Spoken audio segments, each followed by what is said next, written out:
to say that any kind of obsession aside from being obsessed with the Torah can be considered idolatry? You're supposed to fall in love with Hashem. You're supposed to fall in love with His Torah. Anytime you give anything else more mashmaut, more significance than the Torah, than Hashem, it can be considered idolatry. Where do we learn this from?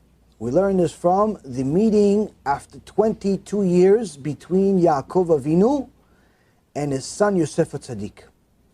You see in the parasha that says that after 22 years, Yaakov Avinu has been crying over his son for years, for decades.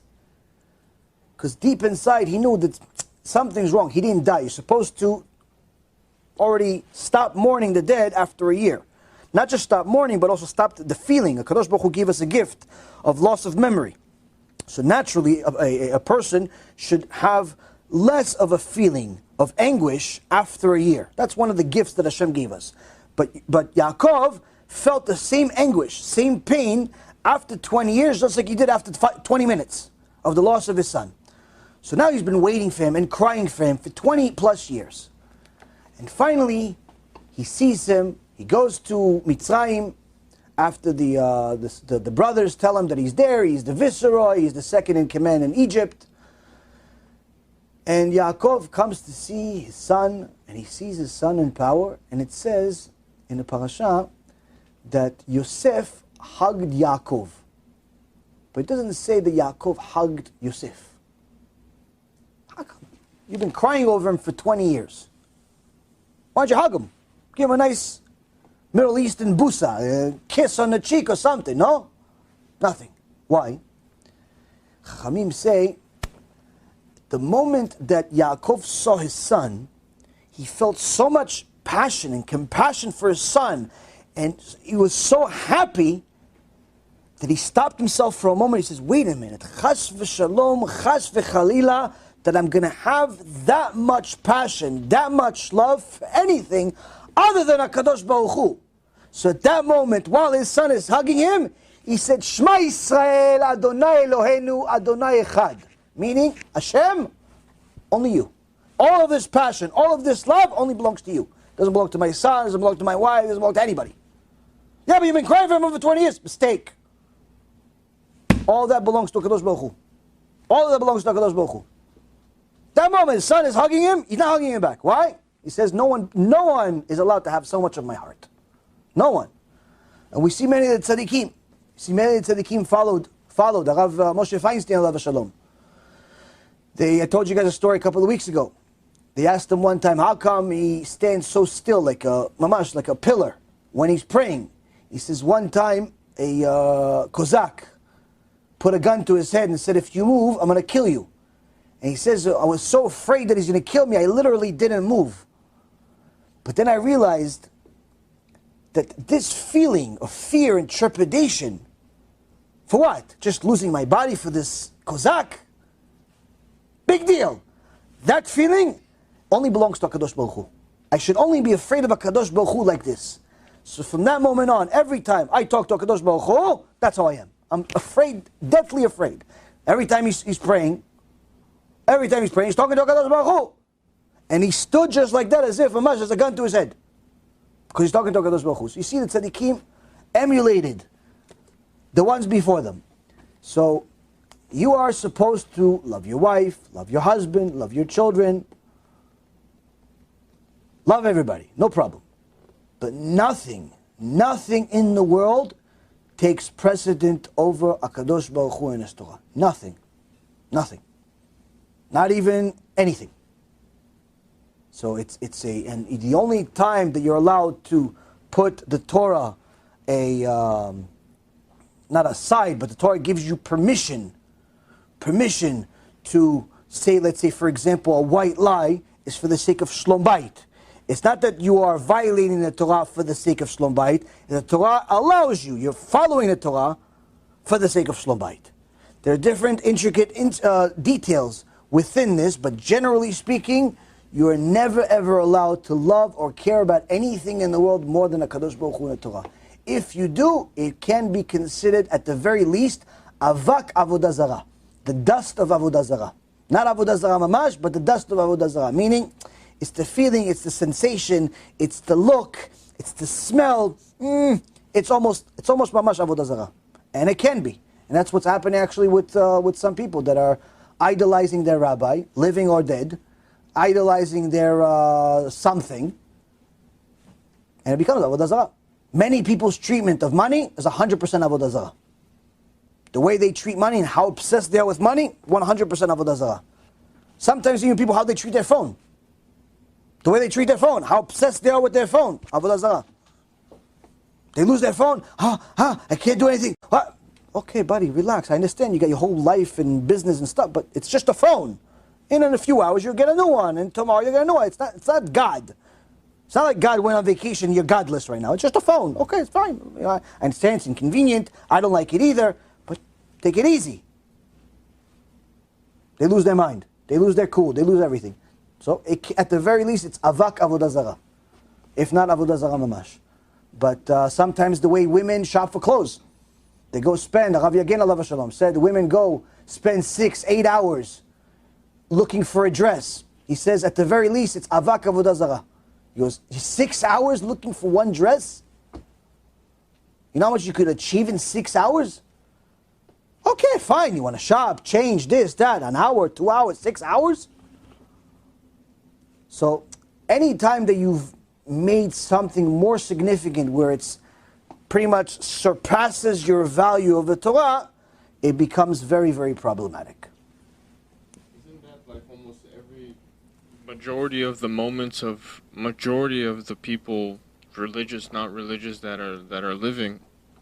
It's almost like as though as if you're not spending every moment to sanctify Hashem's name, to love HaKadosh Baruch Hu, then it's like it's gonna lead almost to avodah zarah at some point. So, Baruch Shekivanta, you're saying what Torah says. The Gemara in Masechet Chaya, page 4, I think it's A, but maybe B, says that if you did not find a way to sanctify HaKadosh Baruch Hu's name today, it was better off you didn't come to the world. Meaning, if you didn't find a way to sanctify HaKadosh Baruch Hu's name every day, find a way to do Kiddush Hashem, better off you didn't come to the world. Why? What's your purpose? What's your purpose? Now, we always hear when there's a Shiur Torah, or there's a Minyan, and they say that Kadosh Baruch Hu wanted to bring merit to Am Yisrael, so He gave them a lot of mitzvot. What does it mean? Another understanding could be that He wanted to give merit to Am Yisrael by keeping them busy with constant mitzvot, because each one of those mitzvot, when you fulfill it in the name of Hashem, is a way to sanctify HaKadosh Baruch Hu's name. It's a way for you to constantly think about HaKadosh Baruch Hu. Oh, you are about to have water. Are you going to do a blessing or not? Oh, if you do a blessing, why are you doing a blessing? You think about Hashem. It's a way of sanctifying His name. Oh, you can learn Torah. You can do a blessing before you learn Torah or no?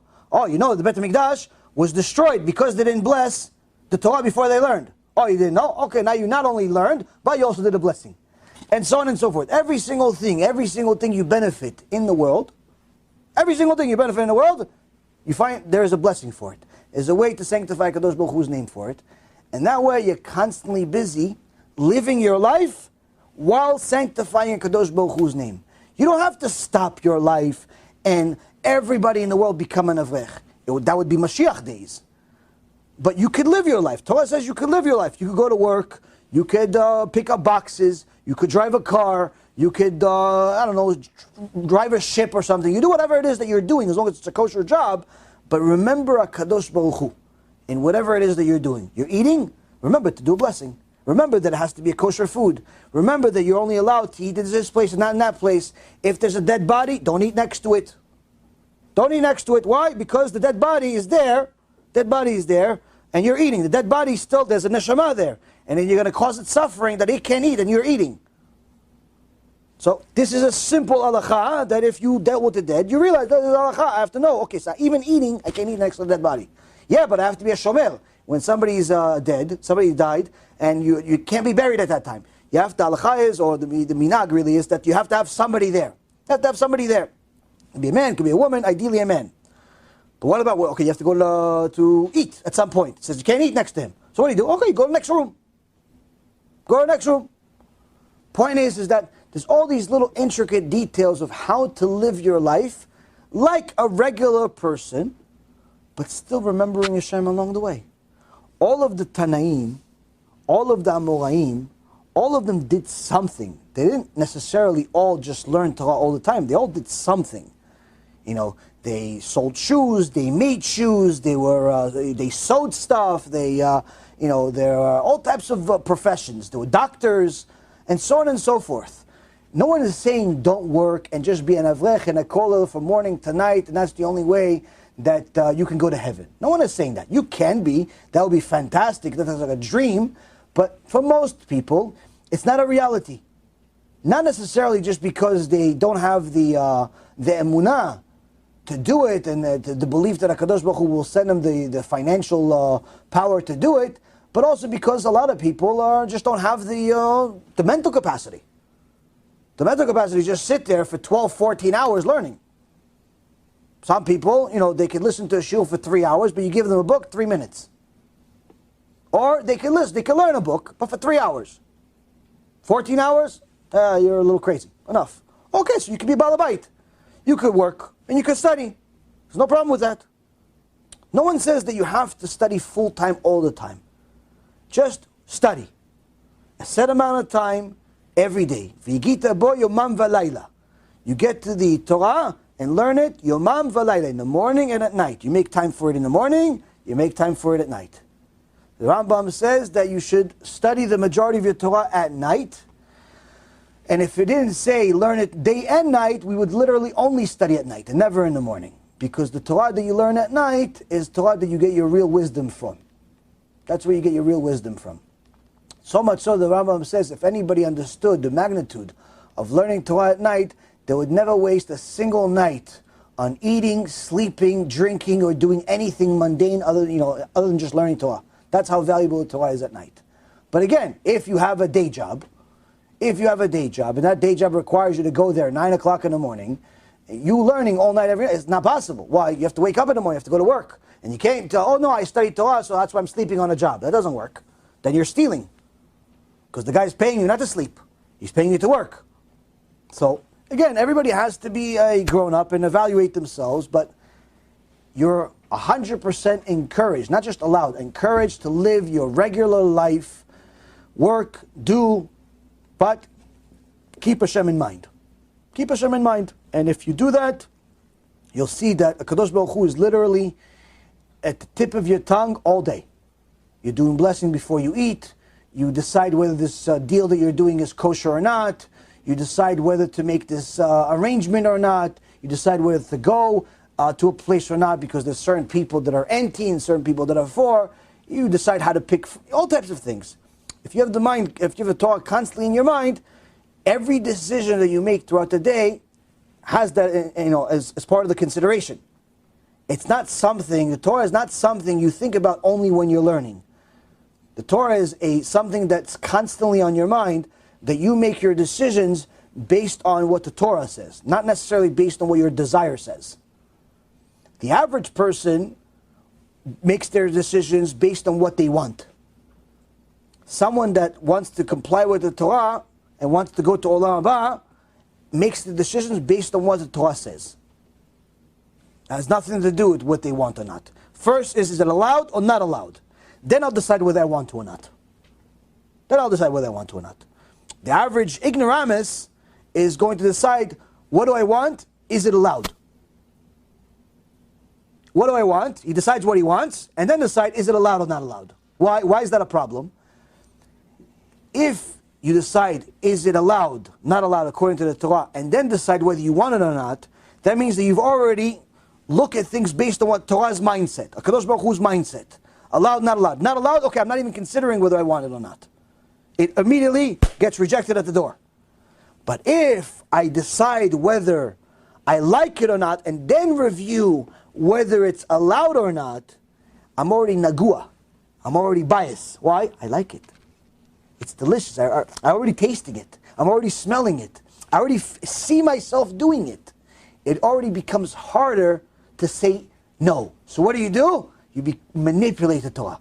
Find a way to make the pig allowed. You find a way to make a leniency. You know it's not allowed, but I like it. So how could I make it allowed? Is there a way, Rabbi, to make it allowed? Like somebody asked me the other day, is there a way to make it allowed to do such and such? I said, no. Yeah, but this rabbi said it's allowed. I don't know, rabbi or Smurf. I don't know what this guy is, but it's not allowed. But is there a way to make it allowed? No, there's no way to make it allowed. But how come he said it? I don't know. I can't speak for him. I can't speak for him. I can't speak for everybody. I can tell you what's allowed, what's not allowed. So that's why it's ideally our goal should be to